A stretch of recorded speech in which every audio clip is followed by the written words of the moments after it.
Hi friends, இன்றைக்கி நம்ம வீட்டில் என்ன சாப்பாடு பார்த்தலாமா? இங்கே பாருங்கள், சுட சுட சாதம். அப்புறம் அப்படியே பார்த்தீங்கன்னா பரங்கிக்காய் புளிக்குழம்பு. பரங்கிக்காய் புளிக்குழம்பு யார் யார் சாப்பிட்டுருக்கீங்கன்னு எனக்கு தெரியாது. எனக்கு ரொம்ப பிடிக்கும். அம்மா வந்து ஹோட்டலில் வேலை பார்த்ததுனால அடிக்கடி பரங்கிக்காய் போட்டு புளிக்குழம்பு வைப்பாங்க. அதனால் எனக்கு ரொம்ப பிடிக்கும் பரங்கிக்காய் புளிக்குழம்பு. ஓகேவா? அப்புறம் அப்புறம் பார்த்தீங்க அப்படின்னா புடலங்காய் கூட்டு, பாசிப்பருப்பு புடலங்காய் போட்டு கூட்டு, தயிர். அப்புறம் இன்றைக்கி என்ன அப்படின்னா பாயசம், மக்குர்னி பாயசம். நான் அடிக்கடி இது தான் செய்வேன். சேமியா ஜவ்வரிசி போட்டு வந்து நான் விசேஷ நாளில் மட்டும் தான் செய்வேன். மற்றபடி அடிக்கடி எங்கள் வீட்டில் செய்கிறது இந்த மக்குர்னி பாயசம் தான். மக்குர்னி பாயசம் யார் யாருக்கு பிடிக்கும்னு சொல்லுங்கள். எப்படி செய்யணும்னு சொல்லி நான் நிறைய வீடியோவில் சொல்லியிருக்கேன். ஓகேவா?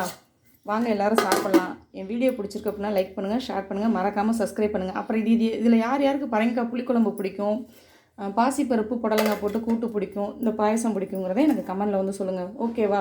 இன்றைக்கி யார் யார் வீட்டில் எனக்கு என்ன சாப்பாடுங்கிறத எனக்கு சொல்லுங்கள். ஓகே, பாய்.